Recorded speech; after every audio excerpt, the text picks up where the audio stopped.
Salut à tous. Vous l'entendez cette petite musique? Ça veut dire qu'on est mercredi soir, que vous êtes sur le live de Xavier du blog Les 9 Dimensions. Et on est parti. 10 minutes d'attente. Dans 10 minutes, on commence le live.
Bonsoir Véronique, bienvenue.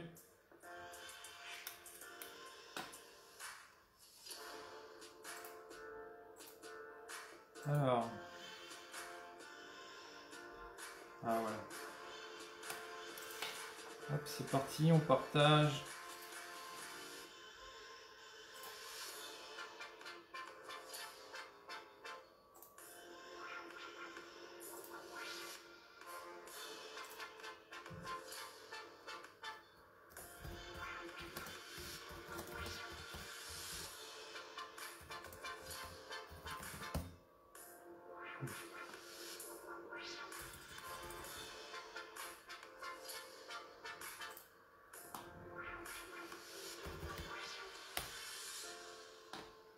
Bonsoir Dominique.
Ok, est-ce que tout le monde va bien?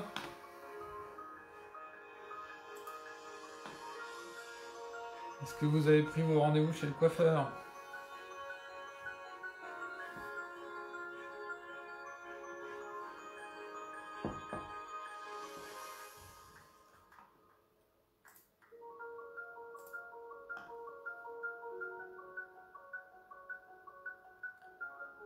Allez, on rameute.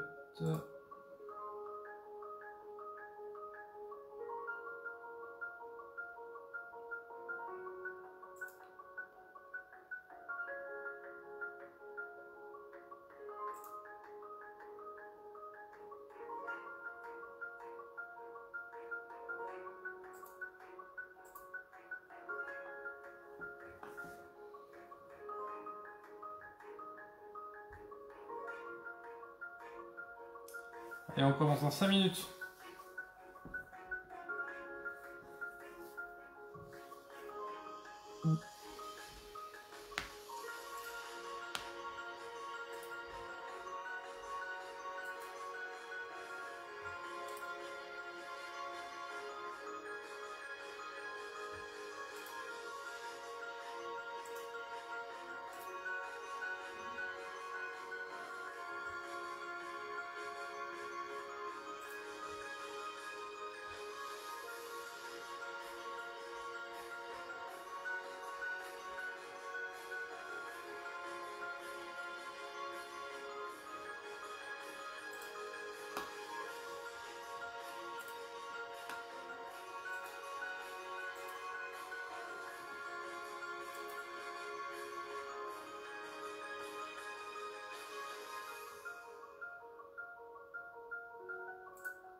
pas sorti mon jeu.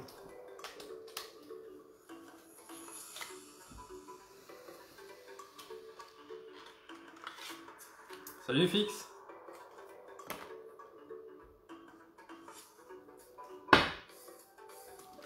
Hop.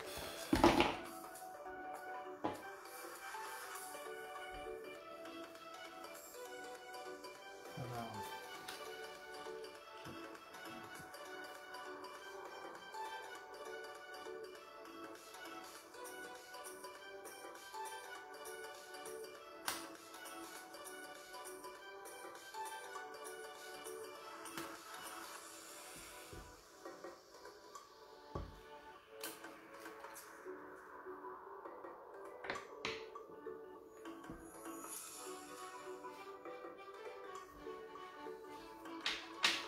C'est bien, il commence à y avoir du monde.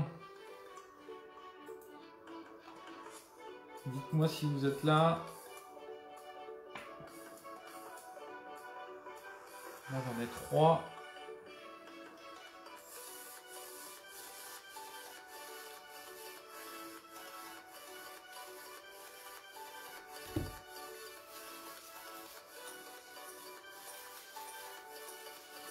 Allez, on commence dans 2 minutes.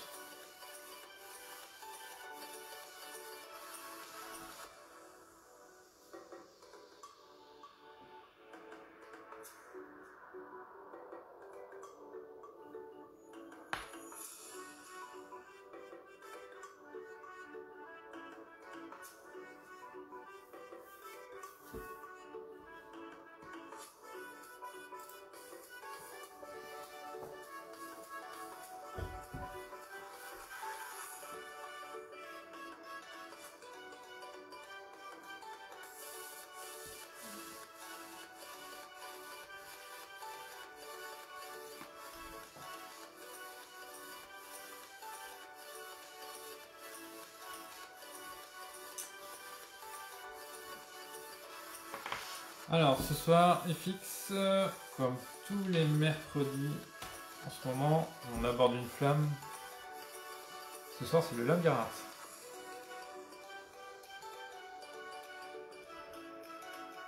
Donc, il y a déjà eu 3 lives.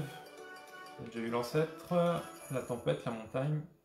Et là, on attaque le labyrinthe. Donc, on est parti pour une année de live.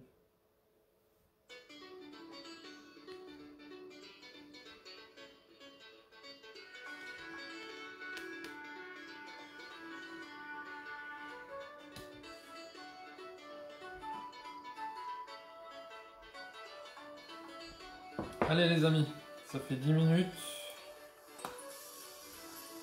Je baisse la musique. Hop, c'est parti. Bah, bonsoir à tous, bienvenue dans ce live session numéro 10. Comme tous les mercredis soirs, 21h. Donc, votre serviteur Xavier, auteur du blog Les 9 Dimensions, j'anime pour vous un live sur le jeu du Phénix. Salut Coco, welcome. Et donc ce soir, on est parti pour continuer notre série d'aventures, si je peux dire, de décryptage des flammes du jeu. Et dans cette série, on en est au 4e épisode, et donc, qui dit 4 dit flamme numéro 4, dit le labyrinthe. Alors j'espère que vous avez révisé cette fois, d'accord, puisque vous connaissez le principe. Salut Stéphanie, bienvenue. Vous connaissez le principe, vous savez comment on va aborder tout ça. Donc on va redécrypter la flamme, on va donner un petit peu qu'est-ce qui la caractérise, d'accord. On va essayer de décrypter un petit peu tous les symboles qui composent, et il y en a pas mal encore. Je me suis un peu cassé les dents aussi dessus. Et ensuite, bon, on va voir un petit peu ces interactions avec les autres flammes, d'accord, qu'on va retrouver du coup dans la même logique un petit peu, les boosts, les répondantes, les complémentaires, etc. On va voir les incompatibles, on va voir l'incompatible, pardon, on va voir l'opposé. On va voir un petit peu sa signification, comment nous parle la flamme. Et après, on fera un profil sur cette flamme pour essayer d'en avoir, pour avoir un petit peu plus d'éléments. Voir un petit peu qu'est-ce qu'elle peut nous dire de plus. Donc n'hésitez pas à commenter, n'hésitez pas à me dire si vous aimez cette flamme, si vous l'aimez pas, qu'est-ce qu'elle vous raconte. comment vous l'appréhendez, comment vous l'avez appréhendé au début du jeu. Voilà. Et n'hésitez pas à alimenter toutes mes réflexions de ce soir. Et ensuite, vous retrouverez le live sur ma chaîne YouTube, donc la chaîne LND sur YouTube. Donc je poste tous les lives. Après, je verrai pour en faire des résumés et aussi je verrai pour faire des articles. Un article par flamme sur le blog où on mettra un petit peu tout ce qu'on se dit dans ces lives et puis peut-être compléter aussi au fur et à mesure quand des symboles sont démystifiés, on pourra alimenter les articles au fur et à mesure dans le futur. Salut Christine, bienvenue. Alors, donc on est parti pour le labyrinthe. Donc labyrinthe, flamme numéro 4. D'accord, est-ce que vous l'aimez ou est-ce que vous l'aimez pas? On l'appelle aussi tourment de compétition, d'accord? Donc politique de tourment. Donc on est dans un saut bleu. On est dans du choc, on est dans du franc et on est dans du réceptif. D'accord? Politique tourment et logique de compétition. Ok, avec un petit saut qui là est facile à deviner. Je ne sais pas si vous le voyez bien, mais ça fait penser peut-être un petit peu au Minotaure qui était lui enfermé dans le labyrinthe de la Grèce antique. Ok, on parle pas assez des sauts, mais des fois il y a des éléments intéressants qui sont dedans. Alors, quels sont les mots-clés de cette flamme? Que nous dit l'Emmanuel dessus? C'est la flamme de la confusion, de l'hésitation, de l'incertitude, des complications, de la perdition et de l'égarement. Ok. Est-ce que vous, déjà, dans un premier temps, vous avez d'autres mots qui vous viennent à l'esprit sur cette flamme du labyrinthe? N'hésitez pas à commenter, je lirai tous vos commentaires comme d'habitude. Alors, qu'est-ce que l'on peut voir sur le dessin de cette flamme? Donc, très chargée pour le coup, de par sa nature. Donc on voit évidemment un labyrinthe, hein, plein de chemins, des chemins multiples, tout un dédale. Hein. À la fois horizontal et un petit peu vallonné. Enfin, on sait pas trop en fait, mais j'ai l'impression que derrière c'est assez vallonné. Assez vallonné, un peu dans l'ombre aussi peut-être, par la couleur bleue là qui diffère avec le gris des murs en premier plan. Donc FX qui nous dit que c'est sa flamme prise de tête. On y est, effectivement. Chemin multiple, qu'est-ce qu'on a? On a des voies murées. D'accord, donc on a c'est même plus des voies sans issue, c'est du sans issue tout court. Il n'y a même plus la voie. On a des portes ici qui débouchent sur des murs. Hein, d'après le dessin, si vous ouvrez la porte, vous tombez tout de suite dans le mur, sur le mur qui est derrière. Donc de fausses surprises. On a des voies sans issue, des voies sans dessus-dessous. D'accord, il y a des escaliers on se demande comment on peut prendre ces escaliers d'ailleurs. Il y a des fenêtres, il y a tout qui est en vrac un petit peu. C'est vraiment... on a l'impression qu'il y a un labyrinthe, en fait, c'est un gros Mikado qui est tombé et c'est du grand n'importe quoi au niveau architecture. Hein. C'est... il y a l'architecte d'Astérix et Cléopâtre qui a fait le labyrinthe. Donc pour Véronique Flamme de la recherche, Flamme prend plusieurs chemins. Alors on va en parler. On dirait la fenêtre de l'ancêtre. Alors, on dirait... Je vous remonte l'ancêtre. Alors l'ancêtre, il y a juste un barreau au milieu. Alors que sur le hublot du labyrinthe, on a une croix. Mais pourquoi pas? Pourquoi pas?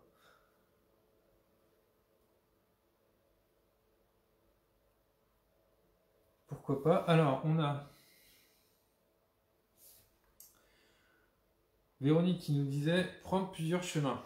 Alors là, on a un personnage. On a un personnage à 4 têtes. D'accord? Donc il a un seul tronc. En tout cas, il a 2 jambes. Et par contre, il a 4 têtes, et il a 1, 2, 3, 4, 5, 6, 7, 8, il a bien les 8 bras qui vont avec les 4 têtes.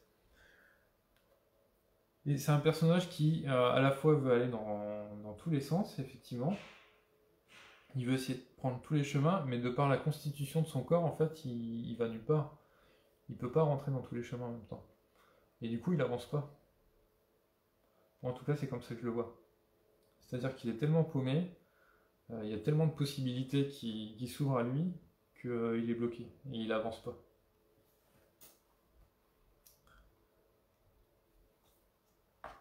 Christine qui nous dit: je les trouve un peu flippants, ces personnages encastrés les uns dans les autres, ça fait Human Centipede.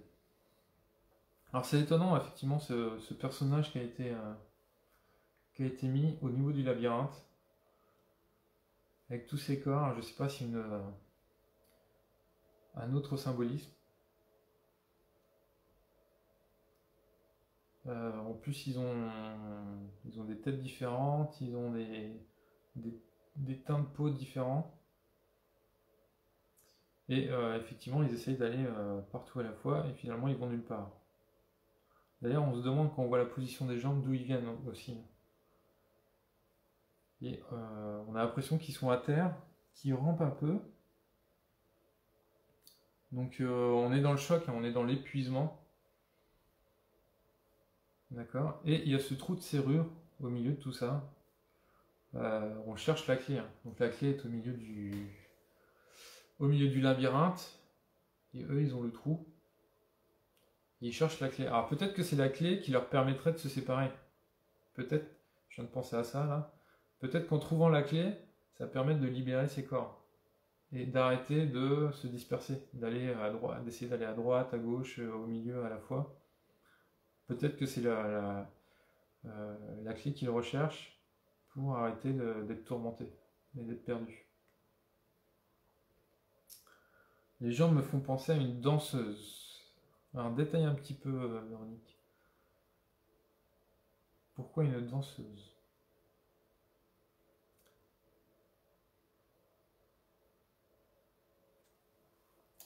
Qu'est-ce que l'on a d'autre?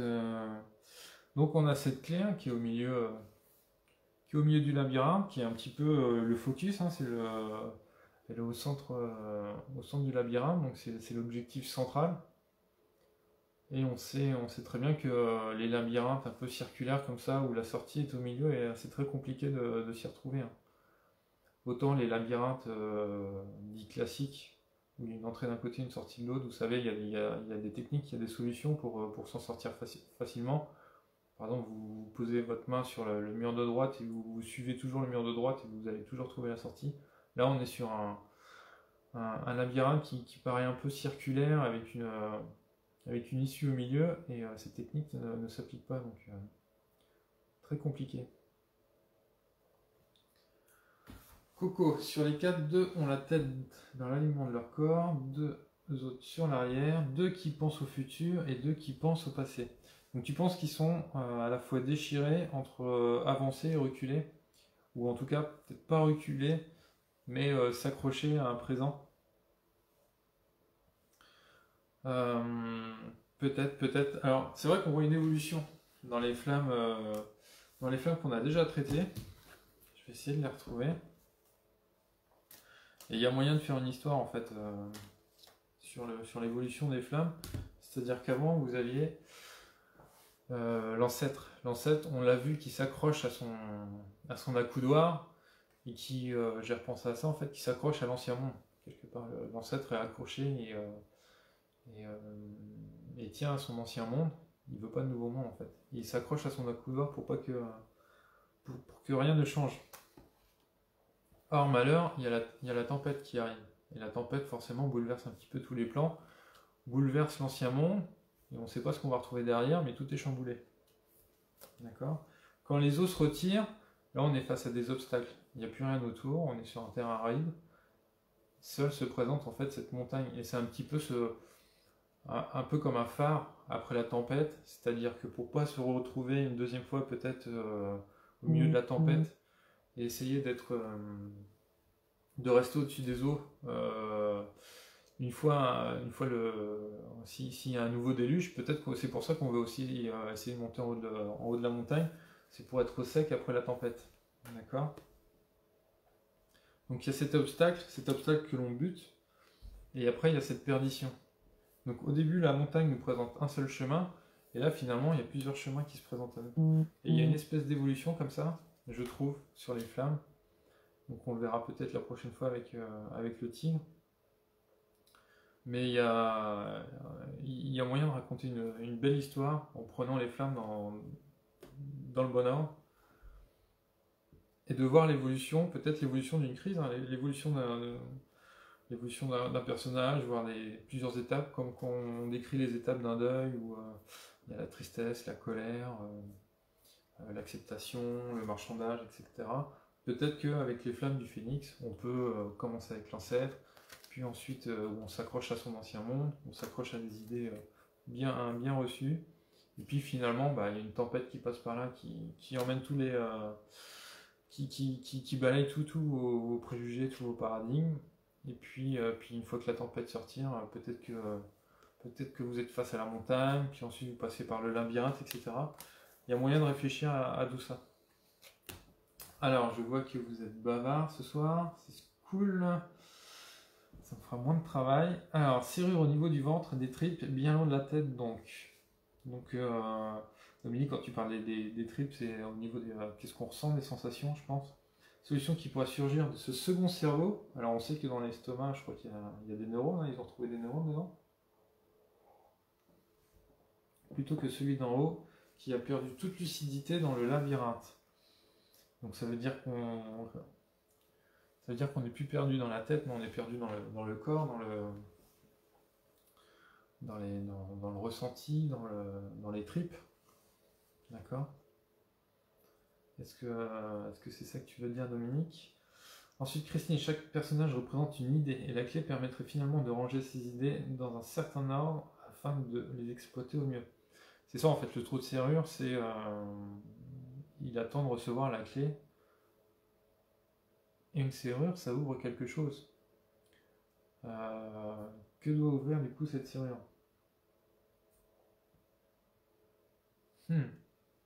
À votre avis, une fois qu'on a la clé, ça ouvre. La clé va ouvrir la serrure.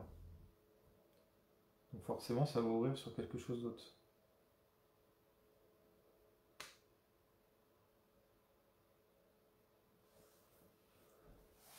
Alors, ce qui est intéressant aussi, je vous laisse continuer à méditer là-dessus.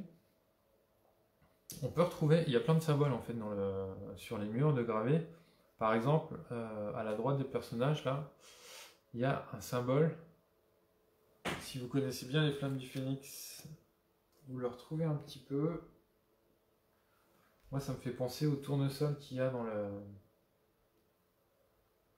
le tournesol qu'il y a sur le dragon, qui représente 3 étapes de la vie, hein, la naissance, la vie et la mort. D'accord? J'avais cru voir je pense que j'ai vu un live là-dessus une fois de Vincent où il explique un petit peu ce symbole de tournesol. Et on retrouve un petit peu ce même symbole gravé sur le mur. Et ensuite, on retrouve de manière dorée plein de symboles. Alors, j'ai pas trop de lumière là, mais je crois que il me semblait qu'il y avait la licorne. Alors, il y en a aussi le long du mur, hein, en vertical. Je reconnais le jardin, je reconnais le masque, on reconnaît la montagne tout en bas. Et après, il y a les mêmes mais en version dorée, il y a d'autres symboles. Alors pourquoi les symboles du phénix sont gravés sur le mur, à votre avis? Donc on a ça, on a des espèces de masques qui sont gravés aussi, des visages. On a effectivement une porte dorée. Donc une porte dorée, forcément, ça c'est peut-être des voies faciles, des voies séduisantes qui attirent l'œil. En plus, il y a une main avec un doigt qui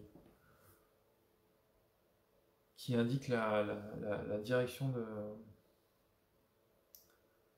la porte dorée. Donc je pense qu'il y a le fait que le labyrinthe nous présente comme dans la vie, hein, des solutions un petit peu faciles, un petit peu séduisantes, sur lesquelles on pourrait courir et penser qu'on va aller droit au but et aller directement au trésor. Est-ce que finalement derrière on débouche sur le trésor? Je ne sais pas. Il y a un escargot sur la droite. Alors que veut dire l'escargot? Pareil, si vous avez des réponses à ces questions, je suis preneur.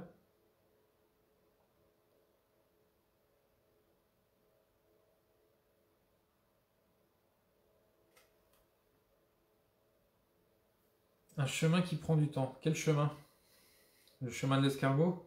Peut-être que c'est la voie, par rapport à la voie à la porte dorée, c'est la voie l'escargot, c'est la voie peut-être la plus longue, la plus difficile, mais c'est peut-être celle qui finalement va nous amener droit au but. Donc est-ce que ça veut dire que le labyrinthe nous présente plusieurs choix, des choix faciles, des choix difficiles, et comment faire ces choix? Quel chemin prendre? C'est le doigt de l'ancêtre, ouais, j'ai pensé à ça aussi, qui montre la porte dorée. Il veut retourner dans son alcôve. Ha ha ha. Ouais, j'ai pensé aussi au doigt levé de l'ancêtre. Ce doigt. Alors l'ancêtre, le doigt, il est vraiment levé vers le haut par contre. Mais il y a de ça. Mais alors, si vous regardez sur la gauche, il y a une autre main, d'accord, qui indique une autre direction. Et en parlant de mains qui montrent plusieurs directions, on a un symbole en haut, qui est encore le même symbole qu'on retrouve un petit peu sur beaucoup de flammes. Pardon, on l'a avec la montagne, on a le soleil et la lune. Et là, on pourrait penser que c'est le soleil dans la lune. Très intéressant, je viens de penser à ça en fait, soleil dans la lune. Est-ce que c'est une éclipse? Est-ce que du coup on serait dans le noir? C'est-à-dire que vous avez les petits rectangles jaunes qui pourraient penser à des rayons de soleil. Donc il y a le rond plus les rayons qui feraient un rayon de soleil. Mais à l'intérieur, on reconnaît le visage féminin, donc plutôt yin, plutôt symbole lunaire, avec le croissant de lune. Donc on aurait la lune devant le soleil. Est-ce qu'on n'aurait pas une éclipse en fait?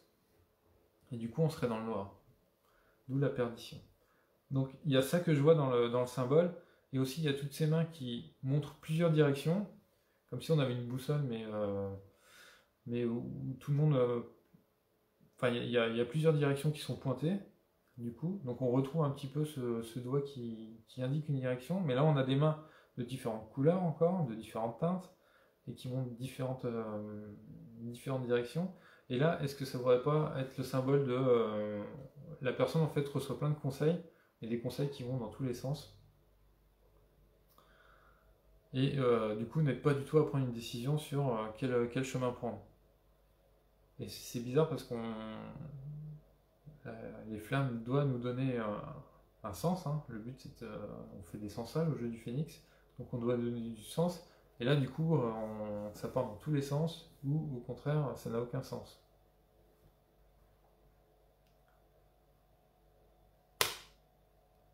Qu'est-ce que vous pensez de ça?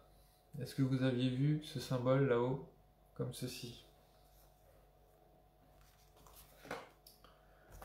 Très intéressant. Que pensez-vous de mon idée du solstice? Pas du solstice, non, c'est pas un solstice, qu'est-ce que je disais? D'une éclipse. Faut que je la note pour pas l'oublier. C'est peut-être moi, mais on dirait qu'on voit des yeux à gauche, juste derrière la porte. Alors, à gauche, oui. Pour moi, c'est un visage. Alors, c'est pas le seul que l'on voit, je crois. Il y en a aussi un petit peu sur la droite, ici. Ici, je sais pas si tu vois, mais une espèce de visage sur la droite. Et effectivement, sur la gauche, derrière la porte, il y a un autre visage. Alors, que veut dire ces visages? Que veulent dire ces visages?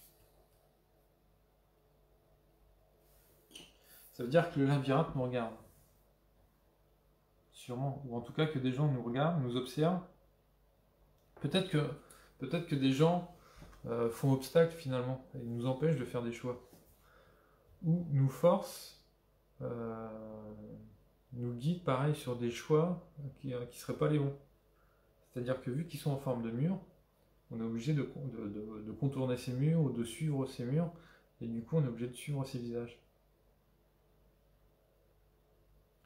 Donc est-ce qu'on ne se perdrait pas aussi à suivre ces personnes qui restent un petit peu de marbre vu par rapport à la situation et qui ne nous aident pas du tout en fait.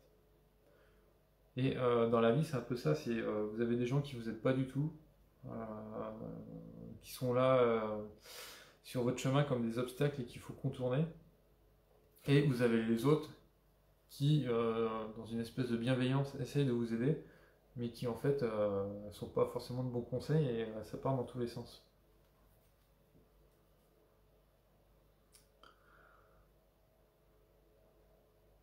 Voilà un petit peu pour ce qu'on peut dire des dessins. Alors il y a une espèce de fumée blanche aussi. Est-ce que ça veut dire qu'il y a un nouveau pape? Je ne sais pas. Est-ce que c'est la maison de l'ancêtre? Il y a un nouvel ancêtre dans le labyrinthe. Derrière sa lucarne. Allez savoir. Est-ce que c'est un nuage qui passe par là? Est-ce que c'est un nuage? Est-ce qu'il y a un symbole je vais pas essayer de tourner, voir si ça représentait encore un bouton ou comme au-dessus de la montagne. Est-ce que c'est le nuage de la montagne? Non, pas forcément. Que pensez-vous de ce nuage?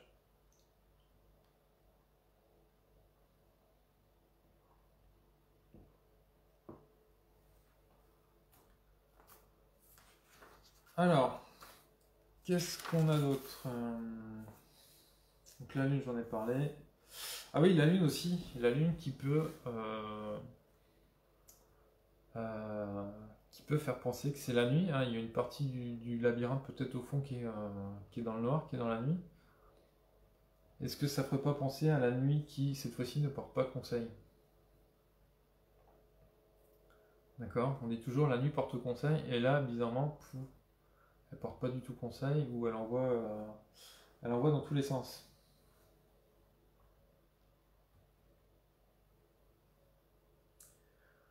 Un écran de fumée blanche. Ouais, pas mal, pas mal. Pas mal. Ce qui est symbole aussi de perdition, d'égarement. On est un petit peu dans le brouillard. Est-ce que ça symboliserait pas le brouillard aussi, dans lequel on peut se perdre?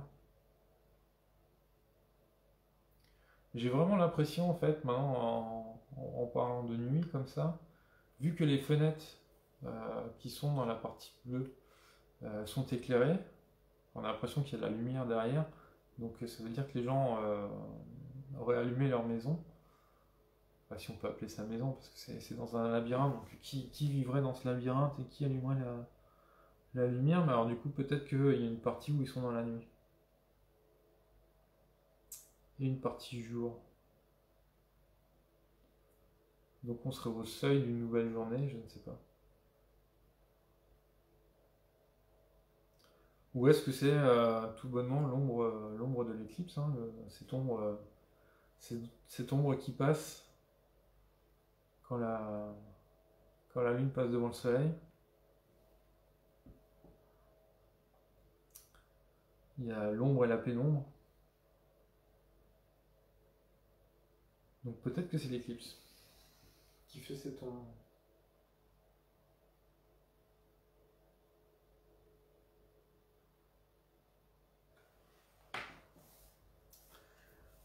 Ok pour les dessins. Allez, je passe aux descriptions, aux interactions. Donc le labyrinthe, si vous prenez par rapport à 26, le labyrinthe est incompatible avec l'or. Alors c'est facile hein, de voir les différences. Hein. L'or, on a un seul chemin et il est pavé d'or. Et on a l'impression qu'il se pave d'or au fur et à mesure que cette espèce de monarque là sur son cheval avance. Donc on a vraiment la perdition contre le chemin de la réussite. Hein.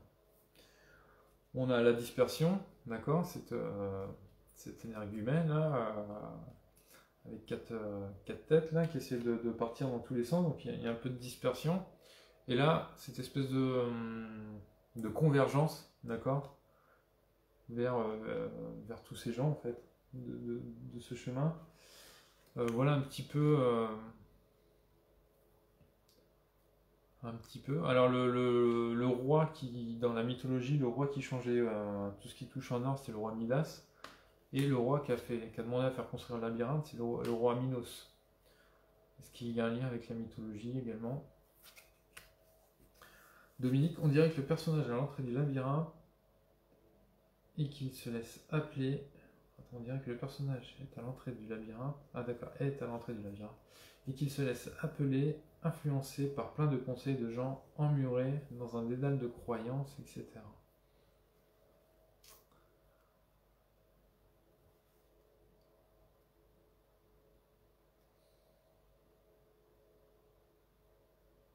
Forcément, ouais, il y a quelque chose qui l'a attiré. Alors, est-ce que c'est les gens qui l'ont attiré ou peut-être que ces gens-là, ils lui ont dit que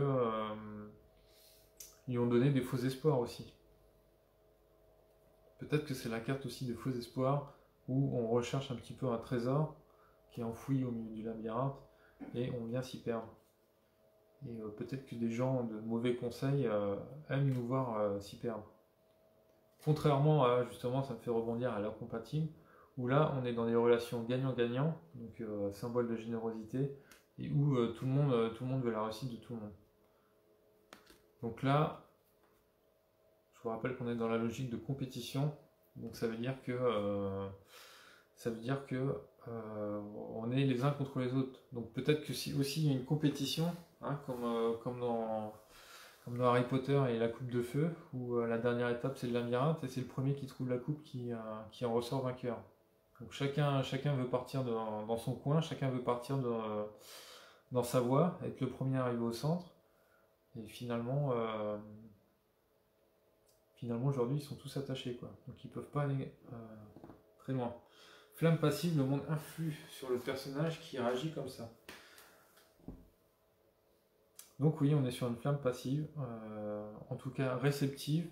Donc c'est en réaction au monde extérieur que le personnage, en tout cas le labyrinthe, fait qu'on est dans la perdition. Donc on a eu la compatible, on a l'opposé qui est le labyrinthe fou. Donc le labyrinthe fou qui est représenté par la clé, d'accord, qui est au milieu. Donc qu'est-ce qu'on a? Qu'est-ce que nous dit la clé?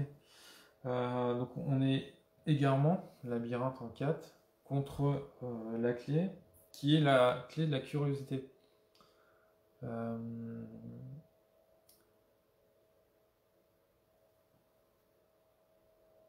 Donc autant je trouve que le labyrinthe, on est bloqué à l'entrée, il y a plein de voies, et on ne sait pas laquelle prendre, d'accord? Donc on est un petit peu perdu.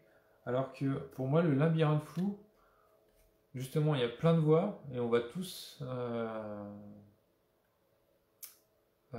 les arpenter, pardon, pour se faire sa propre idée sur quelle est la meilleure des voies. Et je rappelle que la flamme -4 est aussi symbole un petit peu de la philosophie, et c'est un petit peu ça en fait, c'est d'avoir la réflexion par nous-mêmes et de se faire sa propre opinion. Et du coup, pour moi, le labyrinthe fou, il y a plein de voies, il y a plein de choses à tester, et du coup, on va essayer de toutes les tester pour se faire sa propre opinion de quelle est pour nous la meilleure des voies. D'accord? Donc effectivement, Stéphanie nous dit la réflexion féconde, c'est ça.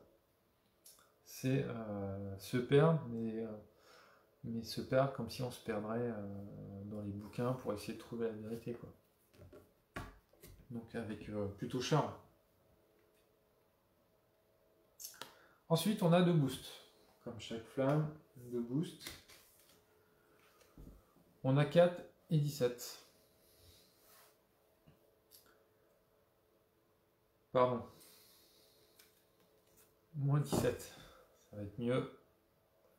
On a des boosts de même nature, c'est-à-dire du choc et du choc. Donc quand on est égaré, d'accord, donc on est dans une logique de compétition, hein. Quand on est égaré comme ça, et quand on est perdu, donc suite à une situation de crise où on ne sait plus trop aller, on ne sait plus trop... Enfin voilà, il y a de la perdition, il y a de l'égarement. Pour moi, moins 17, on est sur la flamme de l'égocentrisme. D'accord? Ça veut dire qu'on va d'abord penser à soi. Et cette carte de la perdition fait que on va pas. Le but c'est de s'en sortir nous. Donc on va d'abord penser à nous et on va essayer de trouver des solutions pour notre propre intérêt plutôt que l'intérêt général.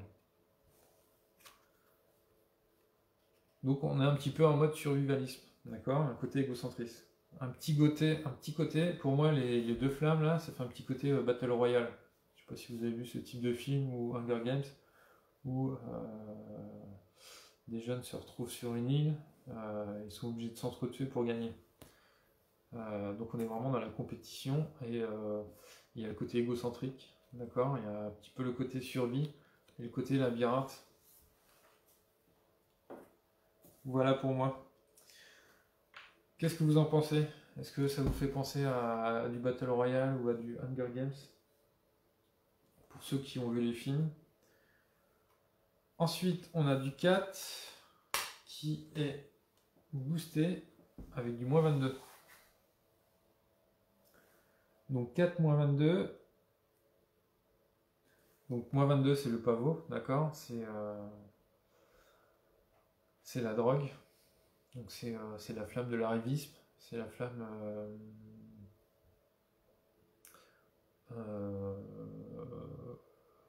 tac tac tac. Est-ce qu'on a de la concurrence? C'est normal, on est dans une logique de compétition aussi. C'est les gens qui veulent gagner à tout prix, c'est les gens qui ont les dents qui raillent un peu le parquet au travail. Donc là on est sur la flamme du pavot, et pareil quand on est perdu, d'accord, quand on est dans la perdition, et ben nos seuls repères, on voit pas très loin, il y a l'écran de fumée, il y a le brouillard, on voit pas trop où est la sortie, et nos seuls repères en fait c'est ceux qui sont à côté de nous. Et donc bah, le but quand on a l'impression pour avoir l'impression d'avancer, l'impression d'être meilleur, et ben, c'est d'être au-dessus des autres, forcément. Et c'est en ça pour moi que ces deux flammes se boostent. C'est-à-dire qu'on se repère avec des gens qui sont à peu près à notre niveau là, donc c'est des gens qui sont là dans le labyrinthe, c'est les personnes qui sont à l'entrée du labyrinthe, et le but forcément c'est de battre celui qui est à côté, quoi. D'accord? Voir si on peut l'écraser. Je sais pas s'il y a cette notion là dans le labyrinthe de vouloir écraser l'autre.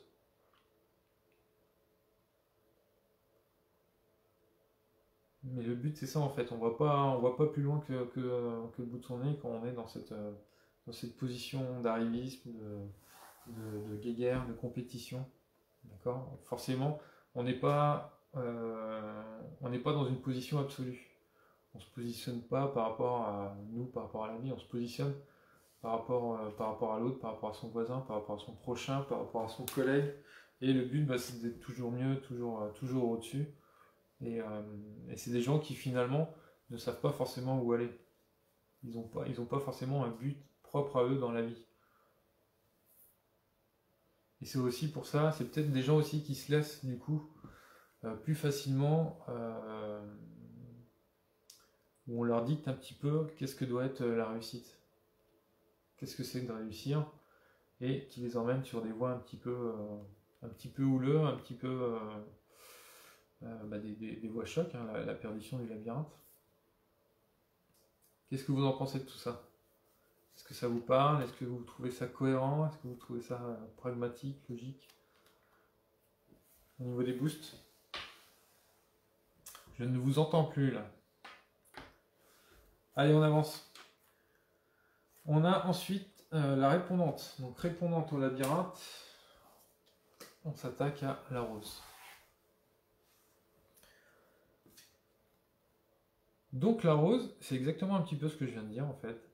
C'est-à-dire que face à des gens qui n'ont pas forcément de but dans la vie, donc il est facile de leur en montrer un qui est un petit peu séduisant, qui est un petit peu éphémère, enfin éphémère. Là on est surtout sur l'attrait, sur la séduction, sur le côté aussi, on cueille facilement la personne, d'accord. Donc là on a deux répondantes, 4 et 9. D'accord. La rose là c'est un petit peu la porte dorée que l'on présente au personnage et sur lequel il va se dépêcher d'aller courir en pensant réussir, quoi. Pour moi la rose c'est ça. Et du coup la complémentaire ça va être -9. Donc -9, c'est en complémentaire. Donc quand vous êtes avec quelqu'un qui est perdu, d'accord, un petit peu sans repère aussi, mais sans repère, c'est plus dans le 2, dans la tempête. Là, vous êtes vraiment dans la perdition, l'égarement, etc. Et ben le tout, c'est de l'accompagner avec amour, avec passion, d'être présent et de ne pas essayer de jouer les faux conseillers, d'accord, mais plutôt de juste être présent. D'être une épaule pour la personne qui est dans la perdition. Le temps qu'elle s'en sorte. Je pense que le but de ces deux flammes, c'est d'aider la personne à s'en sortir par elle-même, en fait. Et pas forcément d'être dans le neuf et de lui promettre monts et merveilles, pardon. Mais plutôt d'être là, de l'accompagner et d'attendre de voir pour que pour qu'elle trouve sa voie elle-même, et peut-être que du coup elle passe en -4. Ce qui serait une belle histoire. Voilà, ensuite qu'est-ce qu'on pourrait finir? Donc réceptif, flamme réceptive, donc c'est une flamme où on subit, hein, on subit la situation. Sa dimension logique, c'est le désir. Alors pourquoi ça serait le désir, cette dimension logique? Pour moi, c'est là où on est le plus facilement perdu, c'est au niveau de nos croyances. C'est-à-dire que comme ce que je parlais tout à l'heure, des gens qui errent sans but, d'accord, ça veut dire que peut-être qu'ils ont revu aussi tout ce qu'ils croyaient jusqu'à aujourd'hui n'est plus, d'accord. Et du coup, c'est au niveau de leur désir, au niveau de leurs croyances, au niveau de leurs valeurs, où ils se cherchent. C'est en ça où le labyrinthe est très bien au niveau du désir. C'est des gens, pour moi, le labyrinthe,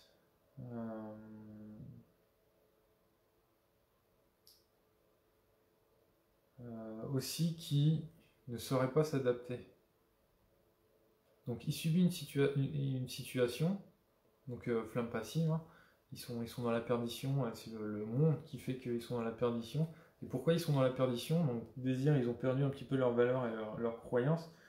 Et du coup, pour moi, c'est des gens qui ne savent pas s'adapter. Et c'est là où on retrouve un petit peu la logique de l'ancêtre, hein, au tout départ, qui s'accrochait à son ancien monde, qui derrière évolue avec la tempête et la montagne, et qui du coup se retrouve avec ses vieilles croyances dans un monde peut-être où ses croyances ou ses valeurs ne fonctionnent pas, et il n'arrive pas à s'adapter, et c'est là où il est perdu. Et donc le labyrinthe.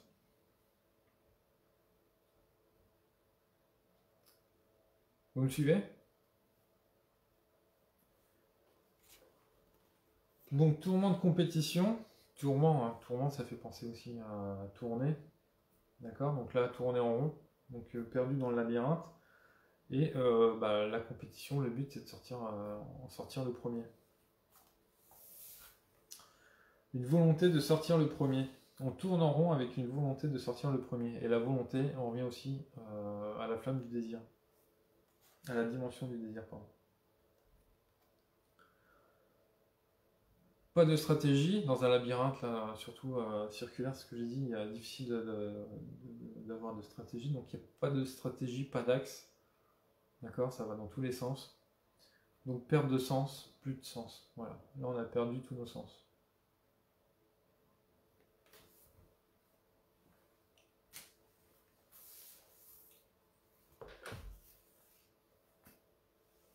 Perte de repère, c'est ça. Alors, perte de repère, où on peut voir aussi que là, sur la flamme, il peut y avoir aussi trop de repères, peut-être. Là, il y a tous les symboles du phénix, tous les sceaux du phénix qui sont gravés sur les murs. Est-ce que ça a un sens? Est-ce que ça a trop de sens? Est-ce que ça n'a plus de sens? Donc ça manque de sens. Allez, 21h51, chez moi, il est temps de passer au profil. Si vous n'avez plus de commentaires sur la description de la flamme,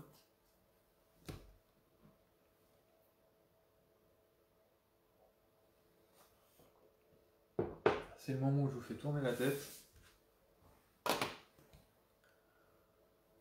Si vous n'avez plus de commentaires à me faire sur la flamme, on va passer au tirage du profil. Je vérifie que j'ai mes 25 cartes.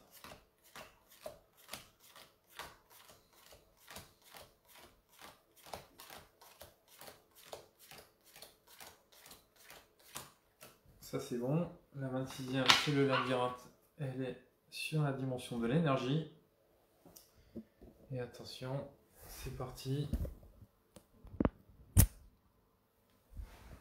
Hop.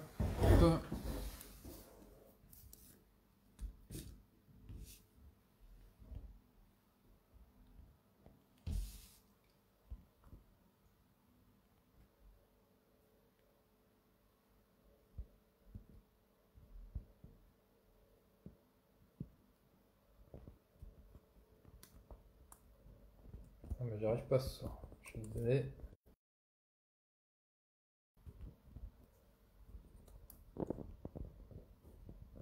Ah, putain.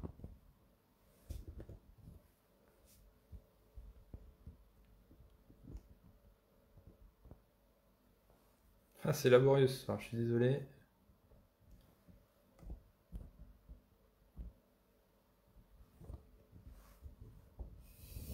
Vous êtes toujours là? Vous m'avez pas perdu?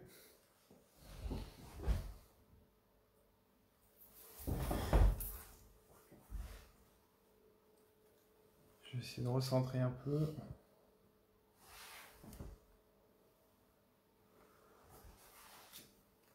Allez, j'ai perdu la moitié de mon audimat là. Allez, c'est reparti. On est parti pour le profil.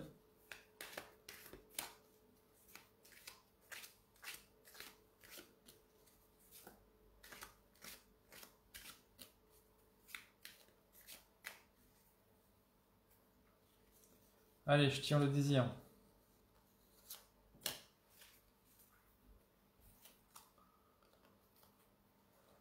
Et on a une jolie licorne en désir pour le labyrinthe.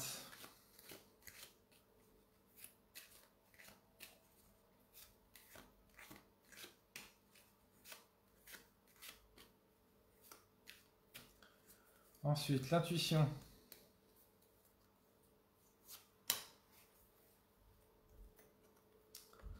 L'intuition, on a l'ancêtre.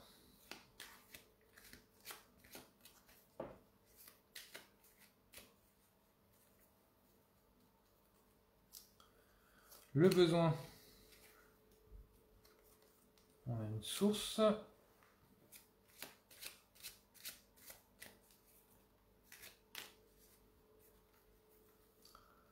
Ensuite, complicité. Allez, j'enchaîne le tirage et après on fera le sensage. Une tempête en labyrinthe, même politique. Intéressant.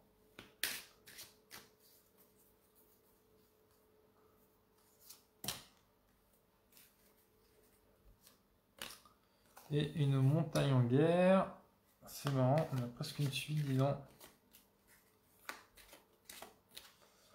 On a 1, 2, 3, 4 sur le plateau. Très étonnant.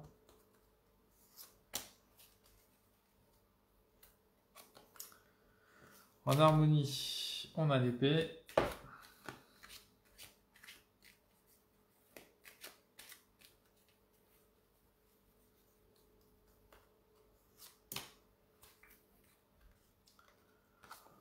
On a son incompatible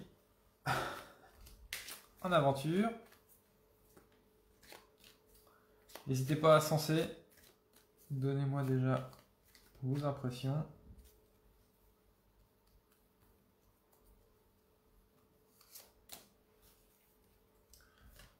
Et en fruit, on a Matka. Bon. En tout cas, le labyrinthe ne disjoncte pas. La seule touche de folie, on l'a avec Matka. Alors, qu'est-ce qu'on peut dire? On a des axes bien fous. Pardon, pas fous, mais choc. On a l'axe relationnel. Donc, labyrinthe. labyrinthe. Alors tout à l'heure on parlait de perte de repères. Donc on est vraiment dans une perte de repères avec au niveau des liens, au niveau de la complicité. Et on a l'obstacle, on a la montagne en objectif. Donc on a dans la ligne de mire, on a vraiment les blocages, hein, les difficultés qui sont face à nous quand on est en labyrinthe, en énergie.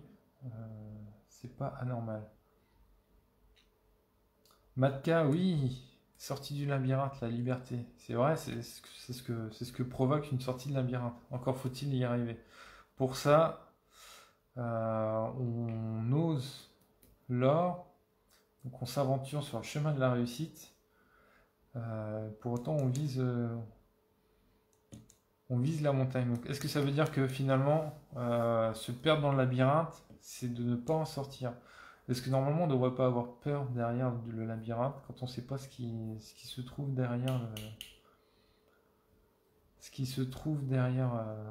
derrière le labyrinthe, tout comme on était un petit peu bloqué et qu'on n'allait pas chercher ce qu'il y avait derrière la montagne. Là, on se perd dans le labyrinthe. Peut-être qu'on a peur aussi de ce qu'on va y trouver, hein. Et pourtant, on est sur son incompatible. Donc, gros paradoxe du labyrinthe dans ce tirage. On a toujours dans la politique de tourment, on a l'épée en harmonie. D'accord, donc une épée qui a tranché. Donc le labyrinthe, c'est bizarre parce que le labyrinthe, on est dans les choix, dans des choix à faire. Et d'un point de vue extérieur, le choix a déjà été fait finalement. En tout cas, il est perçu comme déjà exécuté. On a, alors très intéressant, est-ce qu'on n'aurait pas dans le fond de l'épée le labyrinthe? D'accord, donc on serait avec ces fumées là qu'on peut retrouver. Ces personnages, très intéressant, on a un personnage là à 4 têtes, là on a l'épée, j'avais jamais fait le lien, on a un personnage à 2 têtes, toujours 2 jambes, 2 têtes, par contre que 2 bras. Donc on serait un petit peu sur la même type de population, un peu bizarroïde quoi.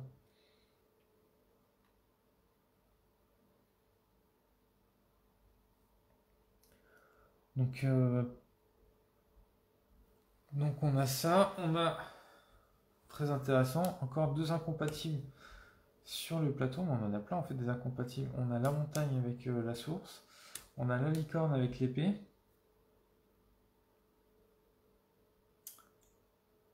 et le labyrinthe avec l'or. Très étonnant. Très étonnant. Donc la licorne,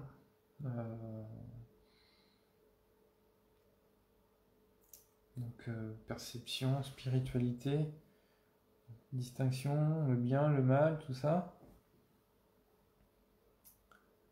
Et l'épée en incompatible en harmonie. Licorne en désir. Ce qui est marrant,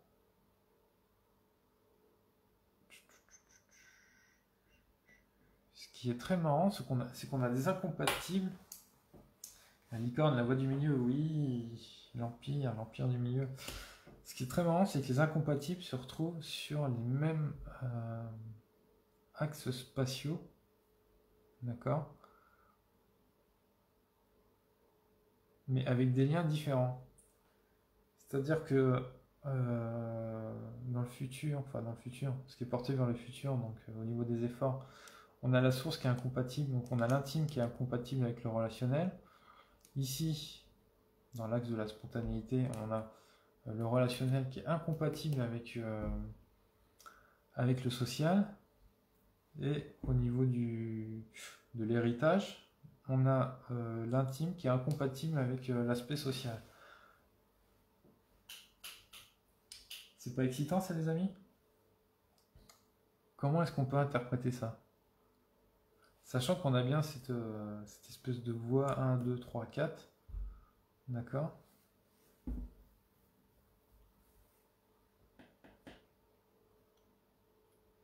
Il y a beaucoup une histoire de chemin, je trouve. C'est-à-dire que il y avait le chemin de la montagne là. il y a ce dédale de labyrinthe, mais on a aussi le chemin de la réussite qui est là. On a cette source qui coule, pas de manière trop diffuse, hein, comme moi 23, la fuite en avant, mais on a cette espèce de rivière qui se forme par un canal, mais cette source qui est quand même assez, je vais pas dire linéaire, mais vous voyez ce que je veux dire, qui suit son chemin, hein, qui suit comme un lit de rivière, d'accord. Et on a Matka qui part sur son chemin, quoi. Autant, alors j'allais dire autant la partie héritage est plutôt statique, hein. Plutôt statique. L'ancêtre aussi. Pardon. Pardon.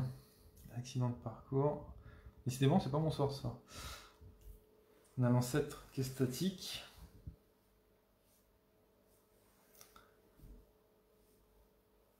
Mais sinon, ça parle de chemin, ça parle de voie, hein.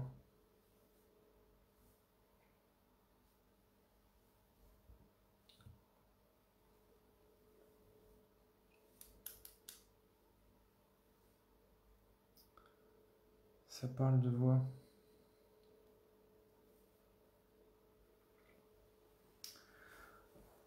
Alors, on a Véronique qui nous dit dualité et choix.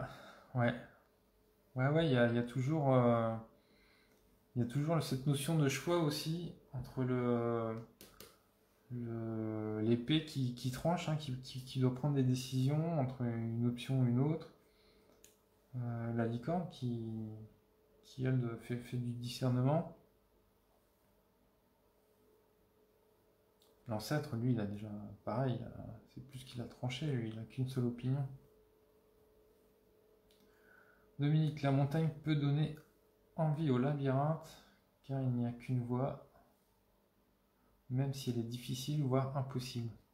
C'est vrai que du coup, même s'il y a cette même difficulté, mais qui est concentrée, c'est-à-dire, là, on se pose pas de questions, en fait. Ici, on se pose plein de questions, parce qu'il y a plein de chemins, d'accord, mais on est face à cette difficulté, et le labyrinthe peut représenter une montagne, là. On se demande un petit peu quel relief il y a dans cette partie bleue, là. Et on a toujours cet obstacle, cette difficulté, mais on n'a qu'un seul chemin.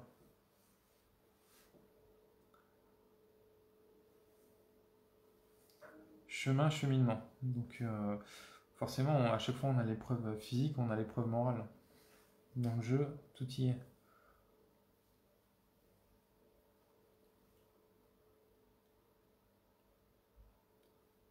Tout y est.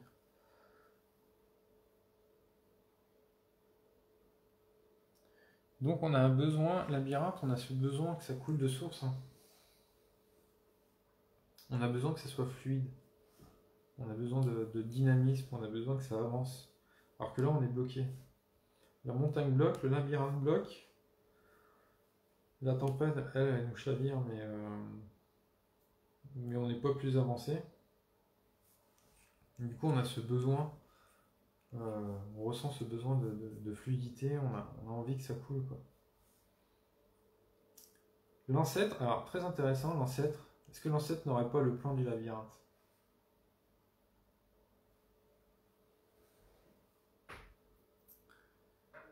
Et que du coup les profondeurs du labyrinthe, c'est l'ancêtre, parce que c'est lui, peut-être que c'est même pas qu'il a les plans, c'est peut-être que l'ancêtre c'est lui qui a construit les plans. C'est peut-être lui qui est à l'origine du labyrinthe et qui en a conçu tous les dédales.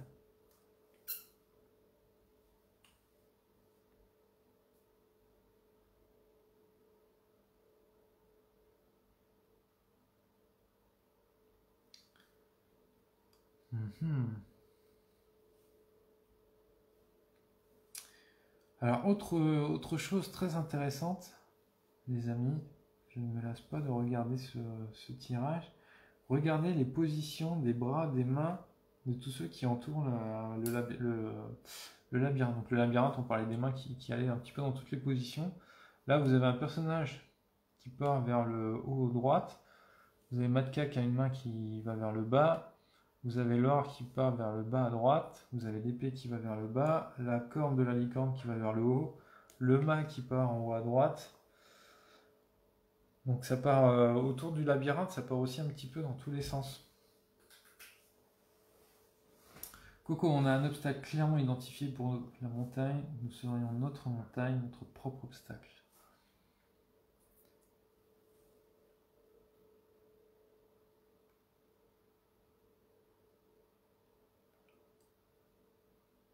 On se crée nous-mêmes en fait nos difficultés. Hein. C'est ça qui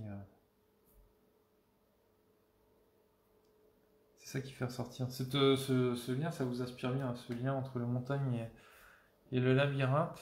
On aimerait presque en fait dans le jeu que l'évolution soit dans le sens inverse. C'est-à-dire que au lieu de se disperser, on aimerait se concentrer sur un seul obstacle plutôt que d'avoir des milliers de voies à explorer. Et peut-être autant d'obstacles, autant de voies sans issue sur lesquelles on va tomber. Donc j'ai l'impression que vous préféreriez choisir être dans le 3 plutôt qu'être dans le 4. Qu'est-ce que vous en pensez ?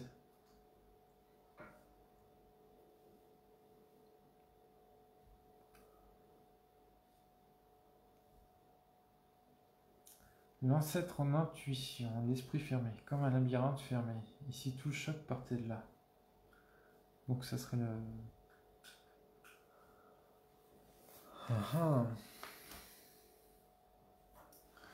Donc le labyrinthe serait le jaillissement. Le jaillissement de l'esprit fermé. Alors c'est sûr que l'ancêtre, lui, il est fermé. Hein. D'ailleurs, son plan, les plans qu'il tient, les plans de la ville ou du labyrinthe, du coup, ils sont bien encerclés. Hein. Et puis on a le gardien du trésor qui est le griffon.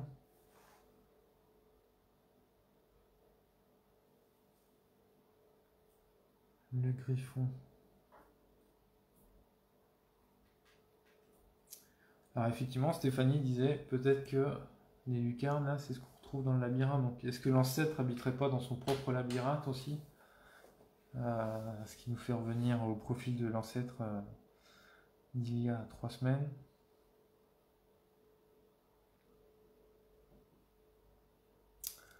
Profil très intéressant. Qu'en pensez-vous? Est-ce qu'il vous inspire un peu plus ou pas? Est-ce qu'il vous aide à mieux comprendre le labyrinthe?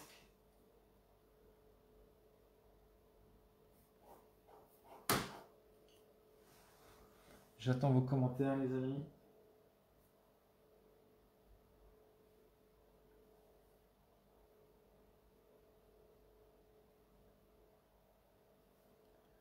Je note le tirage.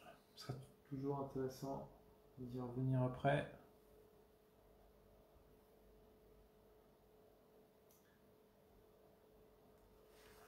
En tout cas, plein d'incompatibles. Dominique qui nous dit qu'elle est perdue, mais ça c'est normal. Mais très intéressant toutes ces incompatibles, là, tous ces paradoxes, tous ces sans dessus-dessous. En fait, on est vraiment dans l'égarement, on ne sait plus de quoi, on ne sait plus licorne, épée, montagne ou source. Voilà un petit peu le profil du labyrinthe. Bon, j'espère que ce live vous a plu, malgré les difficultés techniques. Donc si vous avez plus de commentaires sur le labyrinthe, eh ben on va mettre tout ça en boîte. Je vais mettre ça sur la chaîne YouTube, peut-être que je ferai des coupes du coup. Et je vous retrouve la semaine prochaine. Je vais voir pour programmer ça. Est-ce qu'on sera au mois de décembre déjà la semaine prochaine? Déjà dans un mois c'est Noël. Ouais, on sera le 2 décembre. Et donc on partira sur le tigre. Donc bah, méditez bien sur cette flamme-là. Comme ça, vous pourrez m'apporter toutes vos lumières la semaine prochaine, lorsqu'on décryptera cette flamme. En attendant, j'espère que vous avez mieux appréhendé la flamme du labyrinthe. Sur ce, je vous dis à la semaine prochaine. Merci beaucoup d'avoir été présent, d'avoir commenté ce soir. Et je vous souhaite une bonne soirée, une bonne semaine. Salut!